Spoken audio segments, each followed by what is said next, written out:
This is a 2020 Ford Transit XLT Passenger Wagon, and today we're going to review it.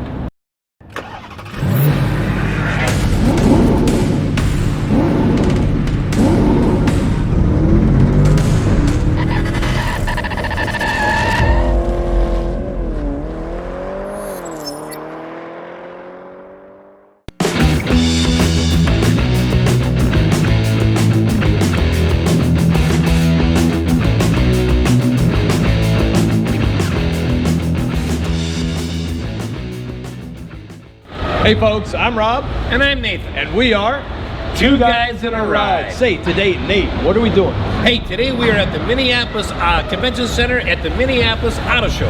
That's right, we're going to review some cars for you. And if you want to keep up to date with all the new cars, trucks, and SUVs, and want to know how to use all the technology that's built inside, plus you like cool collector car stories, take a moment to hit that subscribe button down below and hit that bell notification up above so you never miss a video. That's right. So what do you say, Nate? Let's go look for a ride. Oh yes. Ford says if moving people is your business, the Transit Connect Passenger Wagon is built for comfort and service. The Passenger Wagon is versatile and flexible enough to keep up with everything life might throw your way.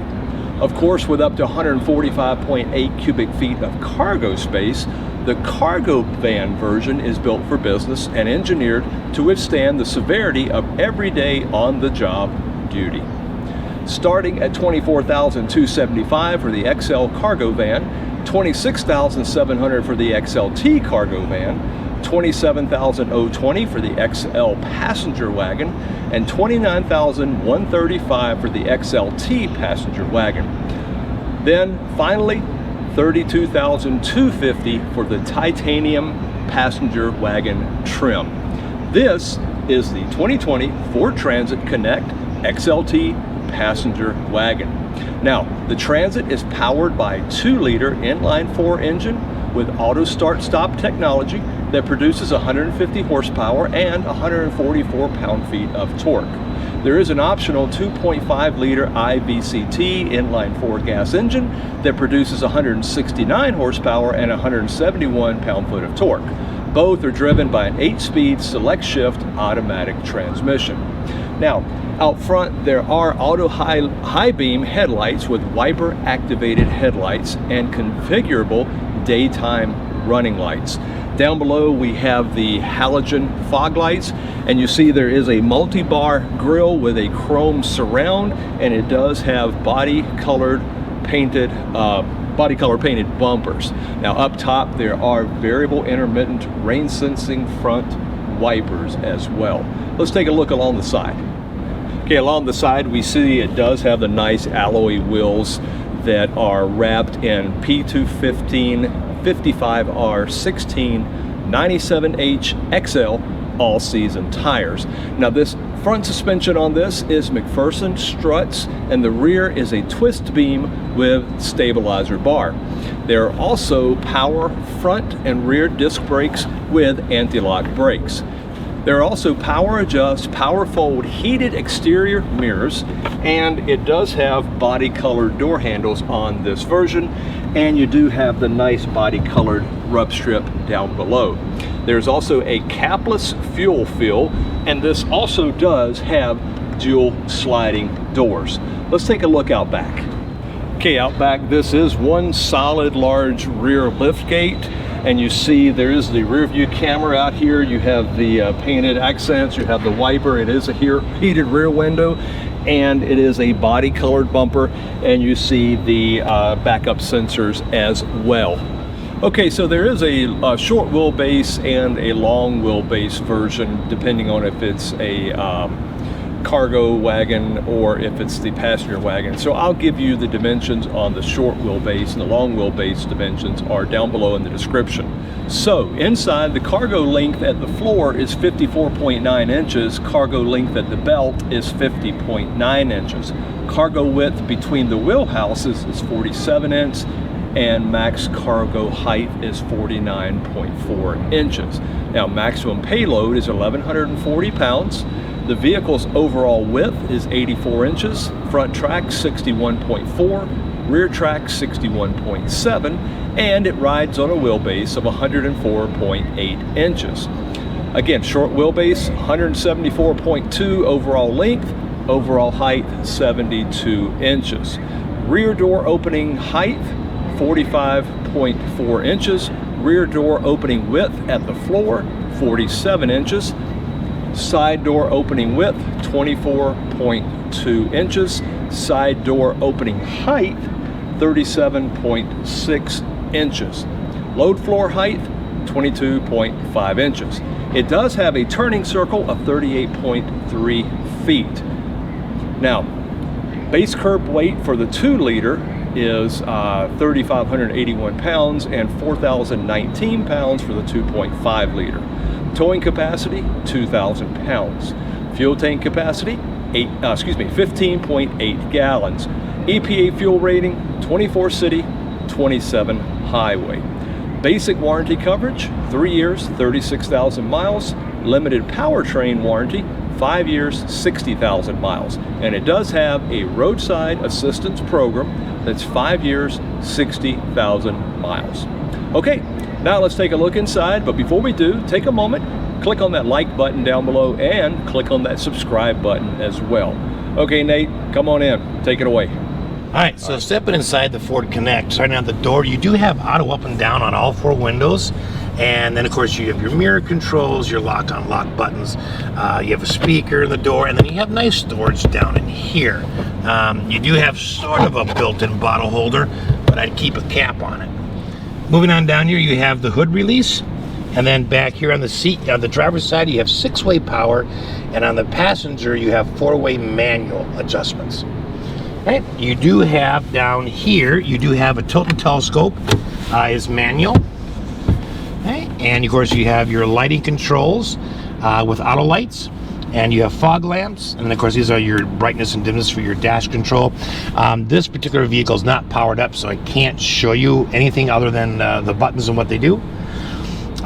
Over here you have all of your driver's information buttons, so this would affect what shows up in your screen. You have your cruise control settings down here, and then over here you have volume, you have your phone on and off, you have your voice command, and then well, this is phone on, this is phone off over here, or it could also just be skip a station, go forward a station. Okay, on the turn signal stock, you do have a button here that turns on your lane centering assist right here. Okay, and then you do of course have your brights right here that you can flash or turn on. Over on this side you just have your standard windshield wiper controls, and then you do have washer button and rear wiper on the end of the stock, and then of course this is the speed. Okay, moving on over to the dashboard, what I think is kind of interesting and really nice is that you actually have a wireless charger right here. Which I would not have expected on Transit. That's really nice. You've got a nice size infotainment screen display, and then you have some physical controls. Right here, you're going to be able to access your basic settings like your bass and your treble and your balance. Rewind, fast forward, skip a station, play or pause, and then blank the screen out. So if it's too bright at night, you can click that and it shuts the whole screen off. Click it again, it comes back on. In addition to a volume button, a power button, and then a physical scrolling tune button. All right, so coming on down here to the climate control system, this is a tri-zone climate control. The second row passengers have their own fan speed and temperature controls. But otherwise, up here, you've got just all the standard controls that you would normally have. Here's your fan speed up here. These are physical push buttons. And then you do have the sync or the dual button if you want to change temperatures back to everything being the same. Okay. Over here, you've got an auto start stop defeat button right there. You've got a traction control off or on here, and then you do have an eco mode. Okay, the shifter I like. It's not a rotary dial, it's just a standard shifter. You do have a plus or minus on the side if you want to shift somewhat manually.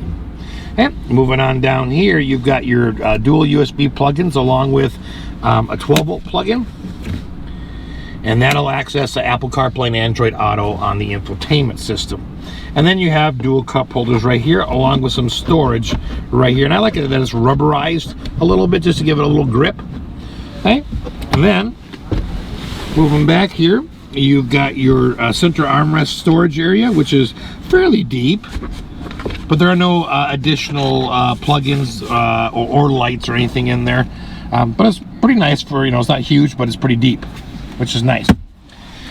Moving on up, here you've got just your standard light controls for the dome lights in the car. This is kind of an interesting configuration. So if I push right here, I get a glass holder. But if I pull here, I get a little conversation mirror. So I kind of think is a nice idea to put in there. You have very large sun visors. When I say large, I mean really large. These are like 2 to 3 times, 2.5 times the size of a normal one. Okay, they're not backlit, but you do have a mirror on each side. And then above this, you do have some storage. So you can put things on top of here, as long as they're big enough not to fall through these little cracks. Okay, which is nice. Now, the visors are telescoping and, of course, tilt.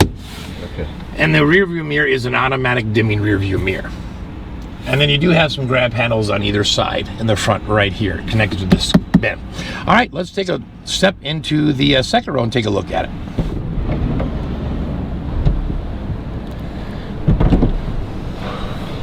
All right, so stepping into the captain's chairs on the second row, this is very comfortable. You got plenty of knee room. I've got, you know, a couple inches here. I'm sitting a little crooked, but that's where the seat was. So, you know, about 4 inches. I've got about a mile of headroom. I can hardly stretch my fingers between my head. Of course, I know I don't have a lot of hair up there, but nonetheless. Okay, you've got a nice step through right here. It's a nice wide area to get into that third row if you want to use that. I like the fact that you have armrests. So you do have dual seat back pockets right here. You've got a 12-volt outlet here. You have got a 110, 150 watt household plug-in. And then you do have your own fan speed and temperature control. The seats are not adjustable as far as forward and back, but there is a lever, and it's right down in here. You can see that one right there. If I pull that, I can recline the seat. Okay.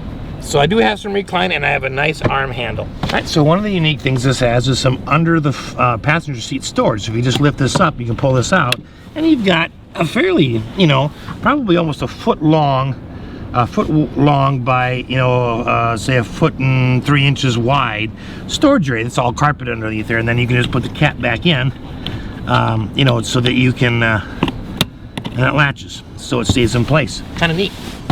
All right, let's step into the third row.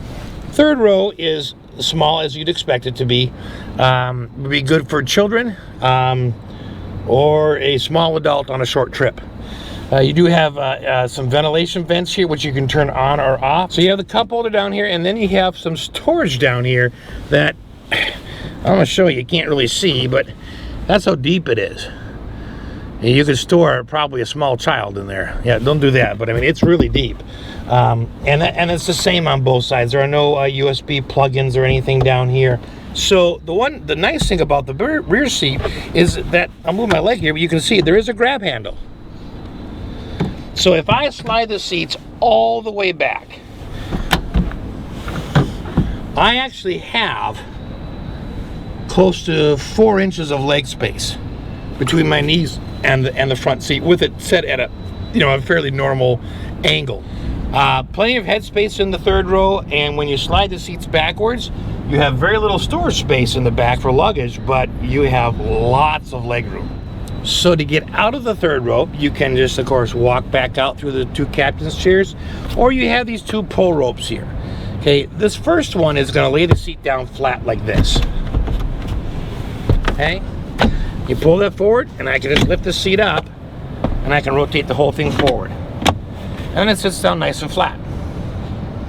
You know, so you have a little more, so if you just want to sit in the back room and have your legs up on there, you certainly could, or just a little more storage room here. It's an interesting configuration, but it works. And to get it back up, you just simply pull this again, pull the whole seat back up, and then latch it down. And grab this one, pull the seat back up.